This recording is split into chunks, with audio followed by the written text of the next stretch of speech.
আজকে আমরা 3 নম্বর চ্যাপ্টার থেকে শুরু করব, সেটা হচ্ছে কি আমাদের এলিমেন্টারি কোয়ান্টাম ফিজিক্স। ওকে। তো এতদিন আমরা যেটাই ছিলাম সেটা হচ্ছে কি আমাদের ক্লাসিক্যাল ফিজিক্স।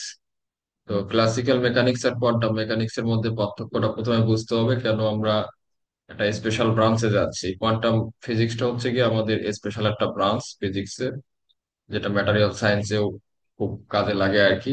এবং ন্যানো লেভেলে আর কি যত আমাদের ট্রানজিস্টর আছে আর কি, সবগুলা ডিজাইন, মডেলিং, সিমুলেশন সবকিছুর সাথেই এই কোয়ান্টাম মেকানিক্স সম্পৃক্ত। ঠিক আছে। তো এখন সবার আগে আমরা বোঝার চেষ্টা করি যে কোয়ান্টাম মেকানিক্স জিনিসটা কি। হ্যাঁ। তো আমরা আমাদের এই আশেপাশের যত বড় বড় বস্তু আছে, হ্যাঁ, যত অবজেক্ট আছে, সেগুলা হচ্ছে কি আমরা এদের গতি, এর উপর বল প্রয়োগ করা, এর এক্সিলারেশন, এর ভেলোসিটি, এর হ্যাঁ, যত যাবতীয় আমাদের ফিজিক্যাল প্যারামিটার আছে, এইগুলো আমরা যে মোটামুটি আর কি যে মেকানিক্স গুলো যে পরিমাপ করি, সেটা আমরা নিউটনিয়ান মেকানিক্স এর মধ্যে বা ক্লাসিক্যাল মেকানিক্স এর মধ্যে রাখি আর কি। তো প্রবলেম হচ্ছে গিয়ে যে এই বড় অবজেক্ট গুলা ছাড়া আমরা যদি ছোট ছোট টাইনি পার্টিকেল, সাপোজ হচ্ছে গিয়ে আমাদের ইলেকট্রন, তারপর হচ্ছে গিয়ে প্রোটন, নিউট্রন, বা হচ্ছে গিয়ে সাব অ্যাটমিক অন্য কোনো পার্টিকেল, হ্যাঁ, সোজা কথা আমাদের হচ্ছে গিয়ে অ্যাটমিক স্কেলে যদি আমরা হচ্ছে গিয়ে যদি করতে যাই, আর কোনো পার্টিকেলের বিহেভিয়ার অ্যানালাইসিস করতে যাই, তখন দেখা যায় যে আমাদের এই ক্লাসিক্যাল মেকানিক্স আর কাজ করতেছে না। বুঝে গেছে? ক্লাসিক্যাল মেকানিক্স তখন আর কাজ করতেছে না। তো এইটা হচ্ছে গিয়ে আমাদের সবচেয়ে বড় প্রবলেম, যে এই ক্লাসিক্যাল মেকানিক্স দিয়ে তখন আমরা সলভ করতে পারি না। তখন আমাদের চলে আসে হচ্ছে গিয়ে স্পেশাল একটা ব্রাঞ্চ, নাম হচ্ছে গিয়ে কোয়ান্টাম মেকানিক্স। ঠিক আছে। তো এর বড় একটা কারণ হচ্ছে গিয়ে যে আমাদের এই আহ যে বড় অবজেক্ট গুলো আছে বা ফিজিক্যাল আমাদের ভিজিবল ওয়ার্ল্ডে যেগুলো আমরা দেখতেছি, যেগুলো ক্লাসিক্যাল মেকানিক্স দিয়ে সলভ করতেছি, এগুলোর মধ্যে যে আমাদের ওই কোয়ান্টাম মেকানিক্যাল ফিনোমিনা আসলে নাই তা না। এটা হচ্ছে গিয়ে আমাদের বলতে গেলে কোয়ান্টাম মেকানিক্স এর অ্যাপ্রক্সিমেশন হচ্ছে গিয়ে ক্লাসিক্যাল মেকানিক্স। ঠিক আছে। অনেকটা মনে করতে পারেন যে আমার একটা সংখ্যা হচ্ছে গিয়ে 3 পয়েন্ট, মনে করেন আপনার টু, হ্যাঁ, 3.2579, কথার কথা 2579। তো এখন আমরা জেনারেলি হচ্ছে গিয়ে খুব কমফোর্টেবল ফিল করি যে দশমিক পরের মোটামুটি 2 ঘর নিলে পরে এটা কমফোর্টেবল ফিল করি। তো এইটা কিন্তু আমরা যদি নেই, তো আমাদের মোটামুটি যদি জিনিসটা খুব অ্যাকুরেট ভ্যালু দরকার না হয়, তো আমাদের কাজ চলে যায়। ঠিক আছে। যে আমাদের এই দুটা ভ্যালু বাদ দিলে পরেও, যেহেতু 4 ঘর পরে এদের ভ্যালু অনেক কম আর কি, এদের যে কন্ট্রিবিউশনটা এই পুরা মানের মধ্যে অনেক কম। সো এটাকে বলা যায় যে পুরা জিনিসের অ্যাপ্রক্সিমেশনটা আমরা নিচ্ছি, তাই না? অ্যাপ্রক্সিমেট, আমরা পুরাপুরি অ্যাকুরেট ভ্যালুটা না নিয়ে অ্যাপ্রক্সিমেট ভ্যালুটা নিচ্ছি আর কি। তে এই পুরা জিনিসটা অনেকটা সেই কোয়ান্টাম মেকানিক্স এর মতো, যে আমরা যদি পুরা জিনিসটা অ্যানালাইসিস করতাম তাহলে হচ্ছে গিয়ে ফুল অ্যাকুরেসি পাইতাম। ঠিক আছে। আমরা হচ্ছে গিয়ে যেরকম কোয়ান্টাম মেকানিক্সে আমরা দেখবো আর কি, মানে আমাদের প্রবলেম গুলা কি, সেগুলা কেন আসতেছে, এবং সেগুলা কেন ক্লাসিক্যাল মেকানিক্স দিয়ে সলভ করা যাচ্ছে না। ঠিক আছে। এবং ওই জিনিসগুলো আসলে ক্লাসিক্যাল মেকানিক্স এর মধ্যেও কিছু জিনিস আমরা দেখবো যে আছে, কিন্তু ওইটা আমরা মাইনর হিসেবে আমরা ওটাকে বাদ দিয়ে দিই, অ্যাপ্রক্সিমেট হিসেবে আর কি ধরে নেই, ওটা আমরা অ্যানালাইসিস করি না। তে এটা আমরা দেখলে পরে, এক কিছু এক্সপেরিমেন্ট দেখলে পরে আমরা বুঝতে পারবো আর কি। হ্যাঁ। সো আশা করি যে এক্সাম্পলটা দিয়েছি বুঝতে পারছেন যে আমাদের হচ্ছে গিয়ে যে এই অ্যাপ্রক্সিমেশন নিয়ে আমাদের কাজ চলে যায়, সেজন্য আমরা মোর প্রিসাইজলি ওই জিনিসগুলো আমাদের খুব একটা দরকার হয় না। হ্যাঁ। সো দ্যাটস আমাদের ক্লাসিক্যাল মেকানিক্স দিয়ে আমাদের হচ্ছে গিয়ে যথেষ্ট ভালো পরিমাণ আমাদের দেখা যাচ্ছে ক্যালকুলেশন আমরা করতে পারি আর কি। ঠিক আছে। এই বড় পার্টিকেল গুলার ক্ষেত্রে আর কি। তো এখন এইটা আমরা একটু যদি ভেরিফাই করতে চাই আসলে ব্যাপারটা কি। তো এইটা মনে করেন আমাদের এইখানে একটা এক্সপেরিমেন্ট আছে, যেটা ইয়ংস ডাবল স্লিট এক্সপেরিমেন্ট নামে পরিচিত। এটা জেনারেলি আর কি যে যারা ইন্টার কমপ্লিট করছে তাদের ইন্টার এটা পড়ানো হয়, আর যদি ইন্টার কেউ না করে ডিপ্লোমা করে আসছেন যারা, তাদের হয়তো এই আপনার ওর নাম কি, যে ফিজিক্স এর যে কোর্সটা ছিল ওই কোর্সে আর কি, যে আপনার ইন্টারফেয়ারেন্স নামে একটা কনসেপ্ট, এবং হচ্ছে গিয়ে আপনার এই ইয়াটা ইয়ং ডাবল স্লিট এক্সপেরিমেন্ট যেটা বললাম, এই নামটা শুনে থাকার কথা। তো এটা আসলে খুবই সিম্পল একটা এক্সপেরিমেন্ট, একটা এক্সপেরিমেন্ট যেখানে আমাদের হচ্ছে গিয়ে এখানে একটা লাইট সোর্স, এই লাইটটা হচ্ছে গিয়ে আমাদের মনোক্রোমেটিক লাইট, মানে এক বর্ণীয় আলো। ঠিক আছে। আমরা জানি যে সাদা রঙের মধ্যে অনেক আমাদের হচ্ছে গিয়ে কি সবগুলোর কম্বিনেশনে সাদা হয়েছে। ঠিক আছে। তো আমাদের এটা হচ্ছে কি ফান্ডামেন্টাল একটা কালার, মনোক্রোমেটিক লাইট। এই লাইটটা সবার প্রথমে আর কি করা হয় যে এই একটা মানে হচ্ছে ছিদ্রের মধ্যে দিয়ে বা স্লিট এর মধ্যে দিয়ে পাঠানো হয়। পাঠানো হইলে পরে সে এই পাশে আসার পরে এইখানে হচ্ছে কি আমাদের দুইটা ছিদ্র বিশিষ্ট আর একটা আমাদের এরকম ইয়া আছে আর কি, সেট আপ আছে। তো এইখানে হচ্ছে কি যে S1 প্রথম চিপটা এবং S2 এটা হচ্ছে সেকেন্ড স্লিট। তো এইখান দিয়ে তার মানে কি হচ্ছে যে এই আলোটা আবার এখন দুই ভাগে ভাগ হয়ে যাবে, এখান থেকে কিছু আলো বের হবে, এইখান থেকে কিছু আলো বের হবে। তো এখন এই দুই জায়গা থেকে যখন আলো বের হয় তখন দেখা যায় যে আমরা যদি এই সাইডে একটা হচ্ছে গিয়ে ইয়া রাখি, আমাদের হচ্ছে গিয়ে ফিল্ম রাখি বা কোনো পর্দা রাখি, ঠিক আছে, ফটোগ্রাফিক ফিল্ম, ঠিক আছে, শোয়িং ইয়ং থিংস। তো এরকম যদি আমরা কোনো পর্দা রাখি, তো ওই পর্দার উপরে আমরা দেখতে পারবো যে আমাদের কিছুক্ষণ পর পর আসলে লাইটের ব্রাইটনেস চেঞ্জ হচ্ছে। হ্যাঁ, যে আমাদের হচ্ছে গিয়ে খুব পিওরিক প্যাটার্নে, ঠিক আছে, প্রথমে আমাদের কালো, তারপরে হচ্ছে গিয়ে আমাদের সাদা, ঠিক আছে, এবং ব্রাইটনেস এর ভ্যালুটাও আমাদের হচ্ছে গিয়ে আস্তে আস্তে বাইরে আবার আস্তে আস্তে কমবে, ঠিক আছে, আবার ডার্কনেস এর পরিমাণটাও ঠিক একইভাবে বেড়ে কমবে। ঠিক আছে, তার মানে আমাদের কালো রিজিয়ন গুলো আমি এরকম ভাবে দিলাম, এই কালো রিজিয়ন গুলো ছিল এরকম ভাবে, এরপরে হচ্ছে কি আমাদের সাদা রিজিয়ন গুলো এগুলা, ঠিক আছে, ঠিক একইভাবে আমাদের কন্টিনিউয়াসলি সাদা কালো এরকম ভাবে প্যাটার্ন গুলো আমাদের চেঞ্জ হচ্ছে আর কি। বুঝা গেছে ব্যাপারটা?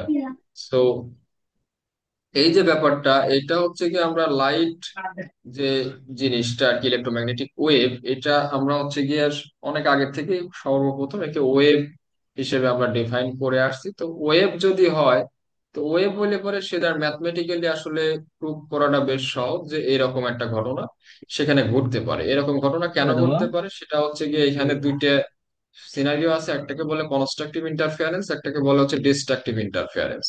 এই কনস্ট্রাকটিভ ইন্টারফারেন্সটা কি, যেহেতু লাইটটা একটা জায়গায় যদি এই সোর্সের থেকে আসে এবং এই সোর্সের থেকে আসে, হ্যাঁ, তো তারা একটা আর একটার উপর যদি ওভারল্যাপ করে, এদের মধ্যে কিন্তু কিছুটা পাথ ডিফারেন্স থাকে, ঠিক আছে, এই পাথ ডিফারেন্সটা অ্যাকচুয়ালি আমাদের ফেজ ডিফারেন্স তৈরি করে। এই ফেজ ডিফারেন্সের কারণে কখনো কখনো লাইট দেখা যাচ্ছে যে আমাদের হচ্ছে কিছুক্ষণ পর পর যে আমার লাইটটা এরকম ভাবেও আমাদের দুই সোর্সের থেকে আসা লাইট যদি আমাদের সেম ফেজে থাকে, যদি এই আমার স্লিট ওয়ান থেকে এটা আসছে, এই লাইটটা আসছে, এবং স্লিট টু থেকে, ঠিক আছে, দ্বিতীয় চিট থেকে এটা যদি আসছে, এরকম যদি সেম ফেজে থাকে, তাহলে আমরা এদের এই ইয়াতে আর কি একই জায়গা থেকে সবার শুরু, তাহলে এদেরকে সাম করলে পরে সেখানে দেখা যাচ্ছে যে ব্রাইটনেস বেড়ে যাবে, সেখানে হচ্ছে কি আমরা এটাকে আমরা বলবো হচ্ছে কি কনস্ট্রাকটিভ ইন্টারফেয়ারেন্স। বোঝা গেছে? আর যদি দেখা যায় যে আমাদের, যদি দেখা যায় বলতে এটা অবশ্যই অবশ্যই হবে, কারণ কিছুক্ষণ পর পরই তো এই ডিফারেন্সটা হচ্ছে কি আমাদের তৈরি হবে, ঠিক আছে, ডিফারেন্সটা সবসময় থাকবে, কিন্তু সেটা কতটুকু ল্যামডার মাল্টিপল আমরা এটা একটু পরে দেখবো আর কি, যে ল্যামডার সাথে সম্পর্ক আছে লাইটের যে ওয়েভলেন্থ, তার সাথে সম্পর্ক আছে, এটা খুবই গুরুত্বপূর্ণ একটা কনসেপ্ট। তো আর যদি এরকম হয় যে প্রথম সোর্সের থেকে যেটা আসলো সেটাকে আমরা রেফারেন্স হিসেবে চিন্তা করলাম এইরকম, এবং দ্বিতীয় সোর্সের থেকে যেটা আসলো সেটা হচ্ছে গিয়ে যে আমার হচ্ছে গিয়ে তারা ডিফারেন্সটা এতটুকু পরিমাণ ক্রিয়েট করছে যে এক ল্যামডা পরিমাণ ডিস্টেন্স আমাদের হচ্ছে গিয়ে তৈরি হয়েছে, ঠিক আছে, এক ল্যামডা না, ল্যামডা বাই টু, কারণ ল্যামডাটা হচ্ছে গিয়ে আমাদের পুরাটা, যেটাকে আমরা ওয়েভ লেন্থ বলি, ঠিক আছে, যেটাকে আমরা ওয়েভ লেন্থ বলি। তো এখন যদি ল্যামডা বাই টু পরিমাণ ডিস্টেন্স সাপোজ আমাদের তৈরি হয়, তার মানে এখন আর একটা শুরু করবে হচ্ছে গিয়ে এইখান থেকে, ঠিক আছে, বা সেটার যদি পিছনের সাইডটা আঁকা যায় তাহলে হচ্ছে গিয়ে এইরকম। তাহলে এখন চিন্তা করে দেখেন যে এইটার যখন পজিটিভ এইটার তখন নেগেটিভ, এইটার যখন নেগেটিভ এইটার তখন পজিটিভ, তো দুটো লাইট যখন আমাদের সুপার পজিশন হবে, এদেরকে যোগ করলে পারে একজন আর একজনকে ক্যান্সেল আউট করে দিবে। তো আমি যদি এটাকে যোগ করলে পারে দেখবো যে আমরা কোনো লাইটের ব্রাইটনেস আসলে এখানে পাচ্ছি না। বোঝা গেছে? খুবই একদম ফ্ল্যাট অবস্থা, মানে লাইটের কোনো ব্রাইটনেস এখানে আমরা পাচ্ছি না। তো সেই জায়গাগুলো আমার কি হবে, সেই জায়গাগুলো হচ্ছে আমার ডার্ক হবে। বোঝা গেছে? সো ডার্ক হবে এই কারণে, এবং ব্রাইট হবে এই কারণে। ব্রাইট হবে হচ্ছে কি কনস্ট্রাকটিভ ইন্টারফিয়ারেন্স এর কারণে, এই যে এখানে চিহ্ন দিয়ে দেখাইছে, আর ডার্ক হবে হচ্ছে যে ফ্ল্যাট লাইন, সেটা হচ্ছে কি ডিস্ট্রাকটিভ ইন্টারফিয়ারেন্স এর কারণে। That's the very fundamental concept about interference of light with Young's double slit experiment. ঠিক আছে, এটা অনেক আগে করা হয়েছিল। তো এটা নিয়ে মানুষের খুব একটা সমস্যা নাই, কিন্তু প্রবলেম তৈরি হইলো, দেখা গেল যে আমাদের এই ডাবল স্লিট এক্সপেরিমেন্ট, এই টাইপের একটা এক্সপেরিমেন্টই যদি আমরা হচ্ছে ইলেকট্রন দিয়ে করি, ঠিক আছে, যদি আমরা এখানে ইলেকট্রন দিয়ে করি, তো তখন দেখা যাচ্ছে যে এই ইলেকট্রন, তো হচ্ছে কি আমরা জানি হচ্ছে কি পার্টিকেল, যে আমাদের হচ্ছে কি অ্যাটমের মাঝখানে নিউক্লিয়াস আছে, এই নিউক্লিয়াসকে কেন্দ্র করে আমার হচ্ছে কি ইলেকট্রন গুলা কি করতেছে, ঘুরতেছে, রাইট? তো ইলেকট্রন আমরা পার্টিকেল হিসেবে জানি আর কি, অনেক আগে থেকে ডিফাইন করছি পার্টিকেল বলে। তো এখন প্রবলেম হচ্ছে যে একটা পার্টিকেল যদি আমাদের ইলেকট্রন আবার এরকম ভাবে নির্গত করা যায় কিনা বা হচ্ছে কি ইমিট করা যায় কিনা, এটাও আপনাদেরকে জানা উচিত। সেটা হচ্ছে কিভাবে, সেটা হচ্ছে কি আমরা খুবই এটা প্র্যাকটিক্যাল অ্যাপ্লিকেশন আছে। সেটা হচ্ছে আপনারা আগের দিনের যে টিভি গুলা ছিল যারা আপনারা দেখছেন আর কি, যে ওটাকে বলে হচ্ছে কি একটা পিকচার টিউব থাকতো। হ্যাঁ, এটা যে টেকনোলজি, এটাকে বলে হচ্ছে কি আমাদের cathode ray tube, CRT television বলে। আবার আপনারা যে এই আগেকার যে অসিলোস্কোপ গুলো ছিল লম্বা লম্বা বড় বড় সাইজের, এটারও হচ্ছে গিয়ে নাম হচ্ছে গিয়ে সিআরও। হ্যাঁ, সিআরও কেন, এটা হচ্ছে গিয়ে ক্যাথোড রে অসিলোস্কোপ, ঠিক আছে। এটা সিআরও আর এটা হচ্ছে গিয়ে CRT, cathode ray tube television. দুইজনের মেকানিজমই একই, যে আমাদের হচ্ছে গিয়ে একটা ইলেকট্রন গান বলে পিছনে একটা জিনিস থাকে, ওইটাকে কন্ট্রোল ওয়েতে আসলে স্ক্রিনের উপর ফেলে আমার স্ক্রিনে আসলে ইমেজ তৈরি করা হয়। তো সোজা কথা যে আমরা ইলেকট্রনকে আসলে মানে নির্গত করতে পারি কন্টিনিউয়াসলি, এটা চিন্তা করার কারণ নাই যে ইলেকট্রন তো আসলে আমার অ্যাটমের সাথে আটকে আছে, ওটাকে বের করে কিভাবে নিয়ে আসা হয়। That's the different mechanism, I am not discussing that here, but main concern is that যে আমরা হচ্ছে কি ইলেকট্রনকে আমরা নির্গত করতে পারি, একটা ইলেকট্রন গান এই জায়গায় রাখতে পারি, ঠিক আছে, ইলেকট্রন দিয়ে আমরা এক্সপেরিমেন্টটা করতে পারি আর কি।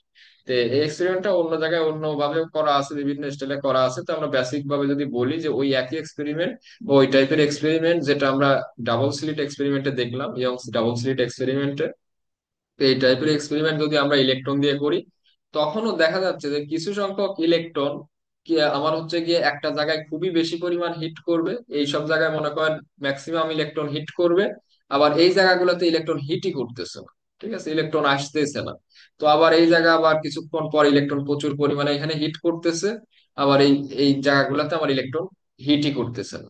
তো প্রবলেম হচ্ছে কি ইলেকট্রন হচ্ছে পার্টিকেল, তো ইলেকট্রন যদি পার্টিকেল হয় তাইলে সে কিভাবে আগের থেকে নিজে নিজে ডিসিশন নিয়ে ফেললো যে আমার এইখানে হিট করতে হবে আর এইখানে হিট করা যাবে না, ঠিক আছে। এটা কিন্তু আসলে খুবই একটা মানে কি বলবো আর কি আনপ্রেডিক্টেবল সিচুয়েশন তৈরি করলো ফর দ্যাট টাইম, যখন people didn't know about electrons has wave behaviour. আমি যে এখন একটা কথা বললাম যে ইলেকট্রনের একটা ওয়েভ বিহেভিয়ার আছে। তে আমরা যেহেতু পার্টিকেল হিসেবে প্রথমে ইলেকট্রনকে চিন্তা করে নিছি, তো ওই পার্টিকেল বিহেভিয়ার দিয়ে কোনোভাবে আসলে ব্যাখ্যা করা যাচ্ছে না যে ইলেকট্রন আসলে এরকম ভাবে আমাদের এই ইয়া তৈরি করতে পারে, ঠিক আছে, যে একটা জায়গায় অনেক বেশি ইলেকট্রন হিট করতেছে আর একটা জায়গায় ইলেকট্রন নাই, ঠিক আছে, এরকম একটা ঘটনা ঘটতে পারে। এটা আসলে মানুষ চিন্তা করতে পারে নাই তখন আর কি। তো পরবর্তীতে মানুষ বাধ্য হলো আরো বেশ কিছু ঘটনা পর্যবেক্ষণ করে যে এই ইলেকট্রন আসলে খালি পার্টিকেল না। এই ইলেকট্রন শুধুমাত্র একটা পার্টিকেল না, এটার মধ্যে আসলে ওয়েভ বিহেভিয়ার আছে। তার মানে ইলেকট্রন যখন ট্রাভেল করে তার মধ্যে এরকম আমাদের একটা ওয়েভ নেচার যেটা আমরা বলি সেই জিনিসটা আছে, ঠিক আছে। তো এইটি হচ্ছে কি আমাদের মেইন কাহিনী, যে আমরা এই পার্টিকেলকে আমরা নর্মাল ভাবে চিন্তা করি যে তাদের যেরকম বিহেভিয়ার চিন্তা করি, কিন্তু সাব অ্যাটমিক লেভেলে বা হচ্ছে কি মাইক্রোস্কোপিক ওয়ার্ল্ডে আমাদের টাইনি পার্টিকেল গুলার বিহেভিয়ার আসলে আরো বেশি অদ্ভুত। যেটা আমরা ক্লাসিক্যাল মেকানিক্সে যেভাবে ব্যাখ্যা করি, আমরা টাইনি পার্টিকেল গুলোকে সেভাবে ব্যাখ্যা করতে পারি না। এই যে প্রথম আমাদের একটা প্রবলেমেটিক একটা ব্যাপার দাঁড়ালো যে ইলেকট্রনের আসলে একটা ওয়েভ বিহেভিয়ার আছে, বোঝা গেছে।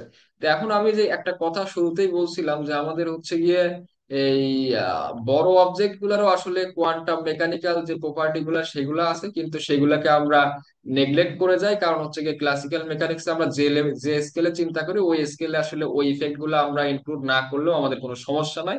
তার একটা এক্সাম্পল আমরা পরে দেখবো, কিন্তু তারপরে আমি বলে নিচ্ছি এই যে ইলেকট্রনকে যেরকম বললাম যে এরকম হচ্ছে গিয়ে ওয়েভের মতো সে ট্রাভেল করে, ঠিক আছে। তো এই আমাদের যে বড় অবজেক্ট যেগুলো আছে, মনে করেন আপনি মানুষের থেকে শুরু করে যাই বলি আর কি একটা ঢিল আপনি দিচ্ছেন, তো সেও আসলে আপনি যখন যায় তখন সে আসলে ওয়েভের মতো এরকম সে আপনার প্রোপাগেট করতে করতে যায়। তো এইবার কথা হচ্ছে কি আপনি বলতে পারেন স্যার আমি একটা ঢিল দিলে কোনো সময় তো এরকম লাফালাফি করতে করতে নাচানাচি করতে করতে যাওয়া তো দেখি নাই, ঠিক আছে। তো একটা প্যারাবোলার মতো একটা কার্ভ তৈরি করছে, ইটস ওকে, বাট এর মধ্যে তো কোনো নাচানাচি করা এরকম উঠানামা যে ইয়ার মতো যে বিহেভিয়ার যেটা ওর নাম কি ওয়েভের মতো, সেটা তো দেখি নাই। হ্যাঁ, দ্যাটস অ্যাবসলিউটলি রাইট, আপনার আপনার জায়গা থেকে ঠিক আছেন। কিন্তু কাহিনী হচ্ছে গিয়ে যে ও আসলে ওর ডাইমেনশনের তুলনায় যতটুকু লেভেলে উঠানামা করতেছে, যতটুকু ওয়েভলেন্থ ওর আছে, সেটা অ্যাকচুয়ালি ওর ডাইমেনশনের তুলনায় আসলে নেগলিজিবল। তো একটা অবজেক্ট মনে করেন 1 সেন্টিমিটার, ঠিক আছে, 1 সেন্টিমিটার, আমরা 1 সিসি মানে 1 সেন্টিমিটার কিউব ধরে নিলাম। হ্যাঁ, যে এক্সিসি হাইট লেন্থ উইথ, ঠিক আছে, এরকম একটা আপনি হচ্ছে গিয়ে অবজেক্টকে আপনি হচ্ছে গিয়ে ঢেল দিচ্ছেন, ঢেল হিসেবে ইউজ করতেছেন। তো এইটা দেখা যাচ্ছে যে আমরা দেখবো আর কি ম্যাথের সাথে কিভাবে আমাদের হচ্ছে গিয়ে ওয়েভ লেন্থের সম্পর্ক আছে, এগুলো দেখবো। তো ওটা দেখার সময় আমরা জিনিসগুলো আরো ক্লিয়ার হবে। তো এই জিনিসটা আপনারা যখন দিচ্ছেন, তো দেখবেন যে ওর একটা ওয়েভ লেন্থ তৈরি হচ্ছে, হচ্ছে কি আপনার ন্যানোমিটার লেভেলে, ঠিক আছে, ন্যানোমিটার লেভেলে যদি হয়, তে বিষয়টা দাঁড়াচ্ছে যে আপনার অবজেক্টের সাইজ হচ্ছে কি আপনার সেন্টিমিটার লেভেলে, আর সে তৈরি করতেছে ন্যানোমিটার লেভেলে, তার মানে 10⁻⁷ কম হচ্ছে গিয়ে তার ইয়াটা আর কি, মানে ওয়েভ লেন্থটা তার ডাইমেনশনের তুলনায় 10⁻⁷ কম। 10⁻⁷ মানে তো বুঝতেইছেন আর কি, ঠিক আছে। তো হচ্ছে গিয়ে 1 কোটি টাইম মোস্ট প্রবাবলি আর কি, 1 কোটি টাইম কম। তো এই 1 কোটি টাইম যদি কম হয়, তাহলে আসলে আমরা আসলে ওর মধ্যে আসলে এই ওয়েভ বিহেভিয়ার থাকলে পারে ওর ডাইমেনশনের কারণে আমরা ওই বিহেভিয়ারটা আসলে অবজার্ভ করি না। কিন্তু ইলেকট্রন যেহেতু নিজেই টাইনি পার্টিকেল, ঠিক আছে, ওর ডাইমেনশন একদম মানে এটাকে পয়েন্ট বলা হয় আর কি, ডাইমেনশন লেস অনেকটা বলা হয়, কিন্তু ডাইমেনশন লেস তো আসলে ওরকম বলা যায় না। বাট যেহেতু সে একটা পার্টিকেল চিন্তা করলে তার তো একটা ডাইমেনশন দিতে হবে, একটা পয়েন্ট পার্টিকেলের মতো চিন্তা করা হয়।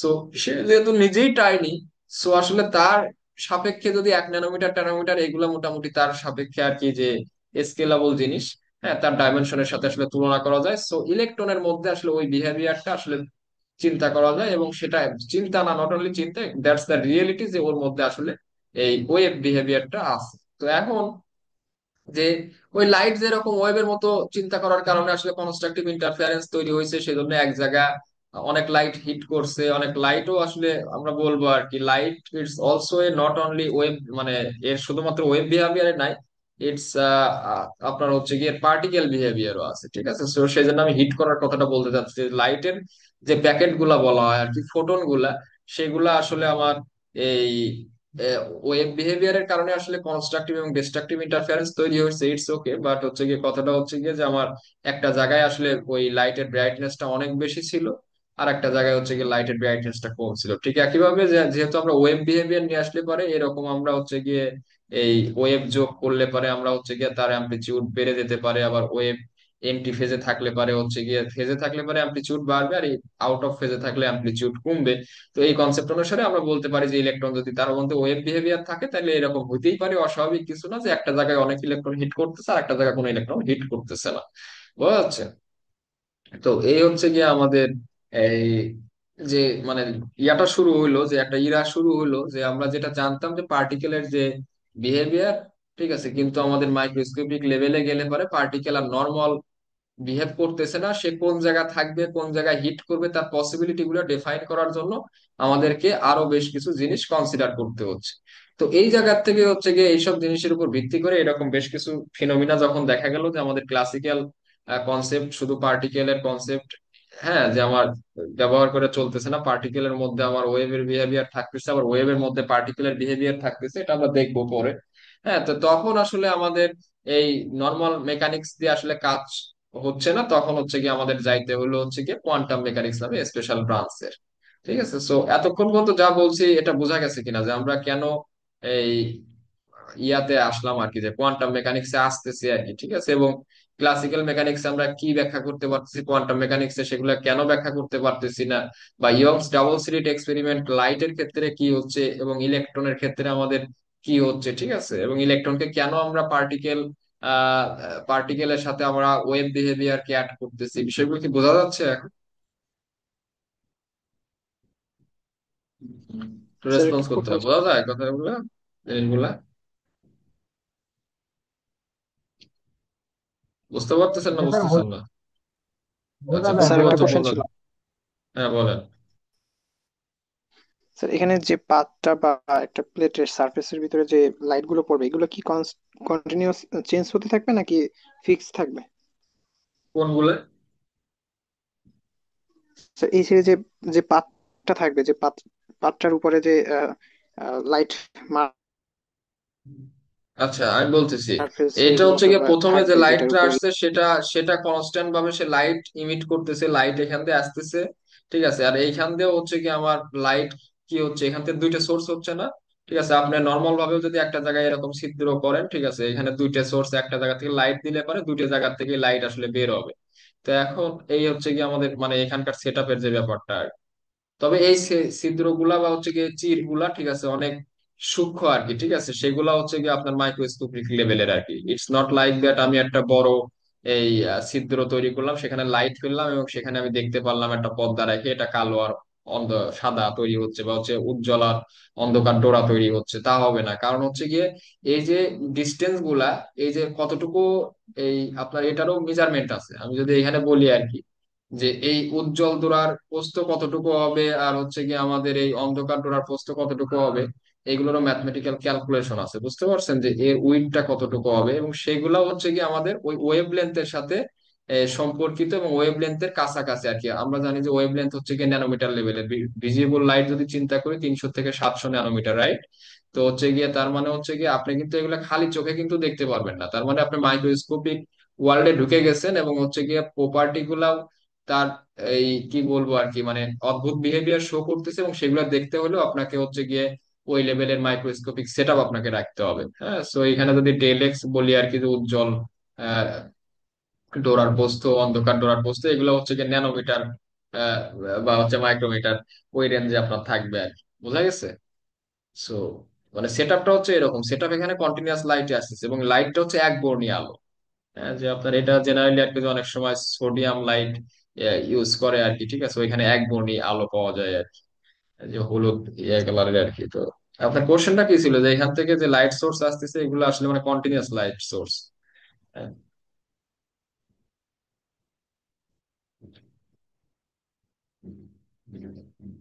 মানে যে কোনো জায়গায় এইখান থেকে যে কোনো জায়গায় যদি যাইতে চায়, তাহলে হচ্ছে গিয়ে এই সোর্স একটা জায়গায় যদি যাইতে তার হচ্ছে গিয়ে কম সময় লাগবে না, এই সোর্সের সময় লাগবে হচ্ছে বেশি এই সাইড গুলাতে।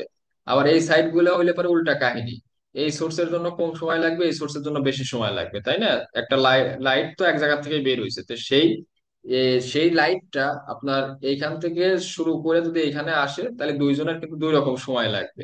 তো এই কারণে হচ্ছে গিয়ে আমাদের ফেজ ডিফারেন্স গুলো তৈরি হবে আর কি, বুঝতে পারছেন? তাদের পাথ ডিফারেন্স তৈরি হবে, পাথ ডিফারেন্সের ফেজ ডিফারেন্স তৈরি হবে, সেই জন্য ইন্টারফারেন্স তৈরি হবে আর কি, এবং সেটা একটা কনস্ট্রাকটিভ একটা ডিস্ট্রাকটিভ।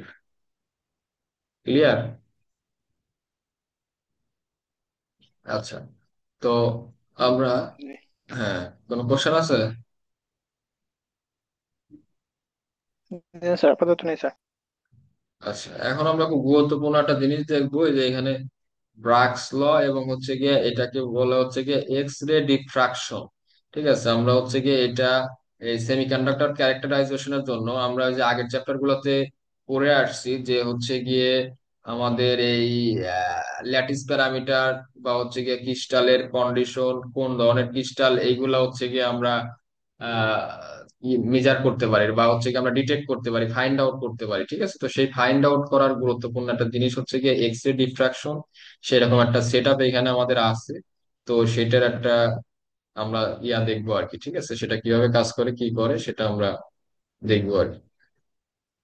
আচ্ছা, তো এইখানে এইখানে হচ্ছে কি আমরা ক্রিস্টাল যখন পড়ছিলাম, ক্রিস্টাল পড়ার সময় সবার আগে বলছিলাম যে ক্রিস্টাল ইজ এ পিরিয়ডিক, কি বলবো, ল্যাটিস এবং বেসিসের সমন্বয়। সোজা কথা এখানে হচ্ছে কি পিরিয়ডিক অ্যারেঞ্জমেন্ট অফ অ্যাটম থাকবে আর কি। তো আমরা এইগুলাকে চিন্তা করে নিলাম, এগুলা পিরিয়ডিক অ্যাটম। ঠিক আছে, এই অ্যাটম গুলো আমাদের পিরিয়ডিক ভাবে এই জায়গা দিয়ে আছে, এটা হচ্ছে কি ফার্স্ট লেয়ারের অ্যাটম গুলা।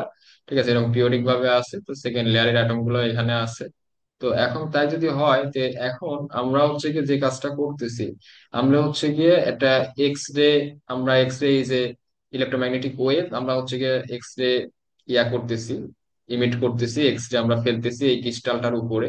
এই ক্রিস্টালের উপরে যদি আমরা ফেলি, তো হচ্ছে গিয়ে দেখেন আমাদের হচ্ছে গিয়ে এইখান থেকে এই যে ফার্স্ট যে রেটা, সে মনে করেন এখানে আসলো প্রথম অ্যাটমের সাথে, মনে করেন আপনার ফার্স্ট লেয়ারে ধাক্কা খেয়ে সে হচ্ছে গিয়ে রিফ্লেক্ট করে সে হচ্ছে গিয়ে এদিকে চলে যাচ্ছে। এখানে একটা ডিটেক্টর আছে, ঠিক আছে, যে আমরা যেটার মাধ্যমে আমরা দেখতে পারবো যে এর প্যাটার্নটা কিরকম হচ্ছে না হচ্ছে। ওকে, এক্স রে ডিটেক্টর, তাহলে প্রথম এক্স রেটা আসলো এরকম ভাবে চলে গেল একটা রে।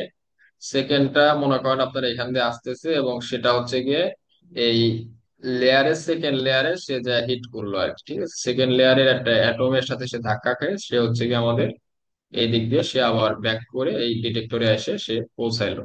ওকে, তো এই হচ্ছে কি আমাদের মোটামুটি এখানে ফিনোমেনাটা বা হচ্ছে কি কিভাবে এক্সপেরিমেন্টটা হচ্ছে এরকম একটা ব্যাপার আর কি। তো এইখানে দেখেন, যেহেতু আর কি আমাদের একটা সোর্সের থেকে যদি এক্স রেটা বের হয়, তাইলে কি হবে যে হচ্ছে কি আমাদের এই এইখানে একটা হচ্ছে কি আমাদের এই জায়গা আর এই জায়গার মধ্যে একটা ডিস্টেন্স আছে না?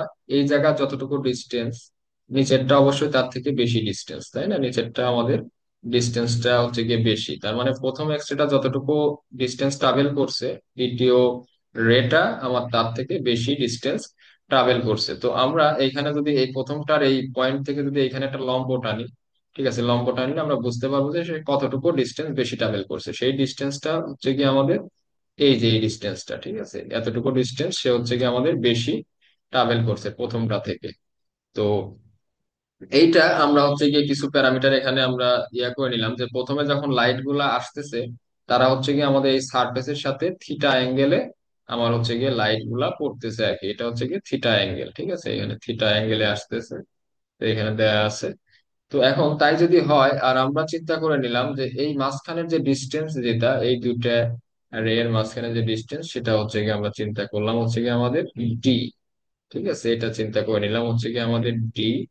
এখন এইটা যদি ডি হয়, ডি ডিস্টেন্স হয়, তাহলে আমাদের হচ্ছে গিয়ে এই ইয়ারটা ক্যালকুলেশনটা যদি আমরা একটু দেখি, আমরা হচ্ছে ডি বলতেছি কাকে, এই ডিস্টেন্সটাকে আমরা ডি বলতেছি, দুইজনের মাঝখানে ডিস্টেন্স, লম্ব দূরত্ব যেটা। তো এখন আমরা যদি এই এই ডিস্টেন্সটা বাইর করতে চাই যে কতটুকু বেশি ডিস্টেন্স সে অতিক্রম করছে, তো সেইটাকে আমরা ধরলাম হচ্ছে কি এক্স, ঠিক আছে।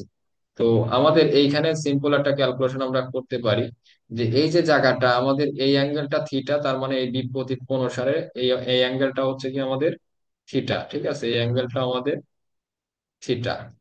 তো এটা যদি থিটা হয়, এই আবার এইখানে দেখেন আপনি, এই জায়গা হচ্ছে কি 90 ডিগ্রি, ঠিক আছে, এই জায়গা যদি 90 ডিগ্রি হয়, তাহলে হচ্ছে গিয়ে এই যে এই চিপার মধ্যে এই যে কোণটা, সেটা হচ্ছে গিয়ে আমাদের কি হবে, এটা হচ্ছে গিয়ে 90 ডিগ্রি মাইনাস থিটা, রাইট? এটা হবে কি আমাদের 90 ডিগ্রি মাইনাস থিটা। আচ্ছা, এইবার এইখানে যদি এটা 90 ডিগ্রি মাইনাস থিটা হয়, তো আপনি জাস্ট ইমাজিন এইখান থেকে যদি আপনি এইখানে যদি এই লম্ব টানেন, লম্ব, তাহলে কি দাঁড়াবে, ওই ওই অ্যাঙ্গেলটা 90 ডিগ্রি মাইনাস থিটা, আর এইটা এটা যেহেতু ইয়ে আর কি 90 ডিগ্রি, তাহলে এই অ্যাঙ্গেলটা অ্যাকচুয়ালি আলটিমেট কত হবে, এই অ্যাঙ্গেলটা হবে হচ্ছে কি আমাদের থিটা, ঠিক আছে। তো সোজা কথা, এই অ্যাঙ্গেল এখানে থিটা থাকলে এই থিটাটা আসলে এইখানে চলে আসবে, এই যে আমাদের ক্লোজ ত্রিভুজটা হইছে। এখন এই ত্রিভুজটা আমরা যদি অ্যানালাইসিস করি, এই ত্রিভুজের তাহলে এই ডিস্টেন্সটা হচ্ছে গিয়ে ডি আছে, এইখানে অ্যাঙ্গেলটা হচ্ছে গিয়ে এইখানে থিটা অ্যাঙ্গেল, যেটা আমরা এখানে দেখাইছি। তাহলে আমরা যদি এটা করতে চাই, আমরা সাইন যদি নেই আর কি, তাহলে আমরা কি পাবো, এই এই আমাদের যেহেতু যেটার সাথে থিটা থাকে সেটা হচ্ছে ভূমি, ঠিক আছে, তাহলে আমরা সাইন জানি হচ্ছে লম্ব বাই অতিভুজ, তার মানে লম্বটা হচ্ছে কি আমরা যেটা বের করতে চাচ্ছি এটা ধরে নিলাম হচ্ছে গিয়ে এক্স, আমরা জানি না, তাহলে এক্স ডিভাইডেড বাই লম্ব বাই আমাদের হচ্ছে এল ও লম্ব বাই অতিভুজ, তাই না? আমাদের হচ্ছে গিয়ে লম্ব বাই অতিভুজ। তো এইটা যদি আমরা দেই, তাহলে কি হবে, ইকুয়াল টু সাইন থিটা, ঠিক আছে, sine theta. Okay, X by D. Okay, X by D is equal to আমাদের কি হবে, সাইন থিটা। ক্লিয়ার? তো আমরা কোন ত্রিভুজের মধ্যে গেছি, এটা মনে হয় একটু হয়েছে, একটু দাঁড়ান, আমরা হচ্ছে গিয়ে এই ডিটা হচ্ছে কি আমি ভুল বলছি, ডিটা আসলে এদের মাঝখানে ডিস্টেন্স না, এই জন্য হচ্ছে গিয়ে ঝামেলাটা তৈরি হয়েছে। ডিটা এই ডিস্টেন্স না, অ্যাকচুয়ালি ডিটা হচ্ছে কি আমাদের এই যে লেয়ারের মাঝখানে, এটা তো দেখানোই আছে, ঠিক আছে, সো আমি এটা খেয়াল করিনি প্রথমে। সো তাই তো বলি আর কি, লম্ব বাই অতিভুজ হইতে হবে, অতিভুজটা তো এই ত্রিভুজের এইটা, ঠিক আছে। আমি যদি এইখানে একটু ক্লিন করে দেই, তো আমাদের থিটা যেটা বলছি সেটা ঠিক আছে, সেটা নিয়ে কোনো সমস্যা নাই। সো ডিটা আসলে দুইজনের মাঝখানের ডিস্টেন্স না। এই, তাহলে আমি যদি আবারও আঁকাই, এইখানে হচ্ছে কি আমাদের এইটাকে আমরা এটা কানেক্ট করছি। হ্যাঁ, তো আমরা এইটাকে আমরা আগে হিসাব করে দেখাইছিলাম, এইটা হচ্ছে সেই থিটাটা। তাহলে এইটা হচ্ছে গিয়ে আমাদের এই ইয়াটা আর কি, ওর নাম কি, ডিটা হচ্ছে গিয়ে এই অতিভুজটাই হচ্ছে গিয়ে আমাদের ডি, তাই না? এইটা, এইটা হচ্ছে গিয়ে আমাদের ডি, কারণ হচ্ছে গিয়ে যে এইখানে দেখানোই আছে যে এই লেয়ার থেকে এই লেয়ারের ডিস্টেন্সটা হচ্ছে গিয়ে ডি। তো আমরা বের করব হচ্ছে গিয়ে এই জায়গাটা, ঠিক আছে, এই জায়গাটা। হ্যাঁ, এইটা কিন্তু ডি না, যে এইটা আবার ডি, আগের ডিটা রয়ে গেছে এইখানে, এটা ডি না। ডি হচ্ছে কি এদের মাঝখানের যে ডিস্টেন্স, যেটা ওইটা ডি। তাহলে পরে যে যেটা বললাম আর কি, লম্ব বাই অতিভুজ। লম্ব হচ্ছে গিয়ে আমাদের এইখানে যে এক্সটা হচ্ছে গিয়ে লম্ব, যেটাকে আমরা বাইর করবো আর কি, জানি না এখনো এক্স। আর অতিভুজটা হচ্ছে গিয়ে ডি, তার মানে X by D is equal to sine theta. তার মানে X is equal to D sine theta. ঠিক আছে, আমাদের সময় খুবই কম, X is equal to D sine theta. Okay. তো এখন আমাদের এটা যদি X is equal to D sine theta হয়, তাহলে এ যাত্রা শুরু করার পরে ডিটেক্টরে আসা পর্যন্ত সে কতটুকু ডিস্টেন্স বেশি অতিক্রম করবে, তাহলে এইখানে ডি সাইন থিটা পরিমাণ, আবার এই সাইডেও ডি সাইন থিটা পরিমাণ। এই যে ওরা লিখে দিছে এখানে, হ্যাঁ, ওরা লিখে দিছে দেখেন। এটা যদি আমরা দেখার চেষ্টা করি, তো এইখানেও আমাদের হচ্ছে যে ডি সাইন থিটা পরিমাণ ডিস্টেন্স সে বেশি যাবে, আবার এই সাইডে হচ্ছে কি ডি সাইন থিটা পরিমাণ বেশি যাবে। তার মানে হচ্ছে টোটাল কিন্তু আমরা যদি চিন্তা করি, তাহলে হচ্ছে গিয়ে সে কতটুকু পাথ বেশি যাবে, টু ডি সাইন থিটা। ঠিক আছে, এটা লেখা আছে দেখেন এই জায়গায় হচ্ছে কি আমরা টু ডি সাইন থিটা পরিমাণ, ভিতরে অনেক কিছু লেখা আছে, আমি ওইটা লিখলাম না, টু ডি সাইন থিটা পরিমাণ বেশি যাবে। তো এখন কাহিনী হচ্ছে গিয়ে যে আসলে এইখানে কনস্ট্রাকটিভ ইন্টারফেয়ারেন্স কখন হইতে পারে আর ডিস্ট্রাকটিভ ইন্টারফেয়ারেন্স কখন হইতে পারে। হ্যাঁ, যদি এই টু ডি সাইন থিটা, হ্যাঁ, যদি আমাদের কি হয়, যদি আমাদের হচ্ছে গিয়ে এই ল্যামডার সমান বা হচ্ছে গিয়ে ল্যামডার এই গুণিতক হয়, মানে one lambda, two lambda, three lambda, তার মানে তারা কিন্তু সবসময় সেম ফেজে থাকবে। কারণ কি, যে আমাদের হচ্ছে গিয়ে নর্মাল প্রথম ওয়েভটা যদি এইটা হয়, ঠিক আছে, সেকেন্ড ওয়েভটা যদি আমাদের হচ্ছে গিয়ে এই পুরা ল্যামডা বা হচ্ছে ওয়েভ লেন্থের থেকে অতটুকু ডিস্টেন্স পরে শুরু করে, তারাও কিন্তু আমার সেম ফেজেই থাকবে, কারণ এখানে কিন্তু আমাদের এই সেম ফেজেই তৈরি হবে আর কি। ঠিক একইভাবে টু ল্যামডা হোক বা থ্রি ল্যামডা সময় পরে শুরু করুক, তারা কিন্তু সব সেম ফেজে থাকবে। আর সেম ফেজে থাকা মানে তারা হচ্ছে কি কনস্ট্রাকটিভ ইন্টারফারেন্স তৈরি করবে। সো যদি two D sine theta is equal to N lambda হয়, এই কন্ডিশনের জন্য কি অবস্থা হবে, সেখানে হচ্ছে কি আমাদের কনস্ট্রাকটিভ ইন্টারফারেন্স তৈরি করবে। ঠিক আছে, বা হচ্ছে কি আমরা এই উজ্জ্বল অবস্থা দেখতে পারবো আর কি। ঠিক আছে, সো এই ইয়াটা যে কন্ডিশনটা আর কি, দা ইকুয়েশন রেফার টু এস বাক ইকুয়েশন, ব্রাগস ল আর কি। ঠিক আছে, বাক কন্ডিশন বলে বা ব্রাগস ল বলে। তো আমাদের এইটাকে আমরা হচ্ছে গিয়ে কি 3.3 যে ইকুয়েশনটা, এটা হচ্ছে কি আমরা ব্রাগ কন্ডিশন বলতে পারি আর কি। ঠিক আছে, এই কন্ডিশন হলে আমাদের হচ্ছে কি সোজা কথা এন ল্যামডার যে আমাদের পাথ ডিফারেন্সটা যদি এন ল্যামডার সমান হয়, তাহলে হচ্ছে কি আমাদের কনস্ট্রাকটিভ ইন্টারফারেন্স তৈরি হবে। আর আমরা ওই যে আগে যখন বলছিলাম যে এখানে ডিস্ট্রাকটিভ ইন্টারফারেন্স তৈরি হবে কখন, সেটারও একটা এখানে ধারণা দেওয়া আছে। এটা খুবই স্বাভাবিক, আমি প্রথমে শুধু বলছিলাম যে যদি ল্যামডা বাই টু ডিস্টেন্স একটা দেখাইছিলাম, তো আসলে শুধু ল্যামডা বাই টু না, এটা আসলে এরকম আর কি, N plus one half lambda by two. ঠিক আছে, এটাকে যদি আমরা ভাঙিয়ে দিই আসলে দাঁড়ায় হচ্ছে কি এরকম, N lambda plus half lambda. ঠিক আছে, ল্যামডা বাই টু বা হাফ ল্যামডা। ঠিক আছে, হাফ ল্যামডা লিখলে পরে আর একটু ভালো করে বুঝতে পারবেন। কারণ হচ্ছে গিয়ে যে আমাদের প্রথম যদি আপনি N is equal two zero ধরেন, ঠিক আছে, N is equal two zero ধরেন, তাহলে হচ্ছে গিয়ে আমাদের প্রথম ল্যামডা বাই টু ডিফারেন্স যদি থাকে, তাতে হচ্ছে গিয়ে আমাদের কি তৈরি হবে, একটা আর একটার সাথে এন্টি ফেজে তৈরি হবে। একজন শুরু করছে মনে করেন আপনার এরকম অবস্থা, একজন শুরু করছে হাফ ল্যামডা মানে এতটুকু পরে। ঠিক আছে, তাহলে ওই যে পজিটিভ নেগেটিভ এরা ক্যান্সেল আউট হয়ে যাবে, বোঝা গেছে, পজিটিভ নেগেটিভ ক্যান্সেল আউট। এরকম ভাবে আপনি যদি চিন্তা করেন যে হচ্ছে গিয়ে এই এন এর মান যদি ওয়ান চিন্তা করেন, তার মানে একটা ল্যামডা পুরাপুরি হলে তো ফেজ ডিফারেন্স তৈরি করে না, তাহলে দেড় ল্যামডা তৈরি হবে তখন আর কি। ঠিক আছে, 1.5 ল্যামডা। তে 1.5 ল্যামডা হোক বা হচ্ছে গিয়ে 2.5 ল্যামডা হোক, এন এর মানের উপর ভিত্তি করে।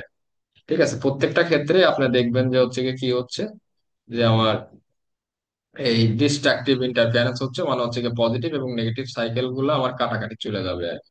ঠিক আছে, সো এইটা একটা কথা এখানে বলছে যে S1P মাইনাস S2P, এটা আসলে কি জিনিস ছিল, এই যে S1 আর S2 ছিল হচ্ছে কি আমাদের, এটা ছিল S1 আর এটা ছিল S2, P হচ্ছে যে জায়গায় আমার হিট করছে। ঠিক আছে, এই জায়গার ডিস্টেন্সটা S1P আর S2P, এদের ডিস্টেন্স ডিফারেন্স যদি আমাদের হচ্ছে গিয়ে এন ল্যামডার, সরি এই যে এন প্লাস হাফ ল্যামডার সমান হয়, ঠিক আছে, তাহলে হচ্ছে ডিস্ট্রাকটিভ ইন্টারফারেন্স তৈরি করে।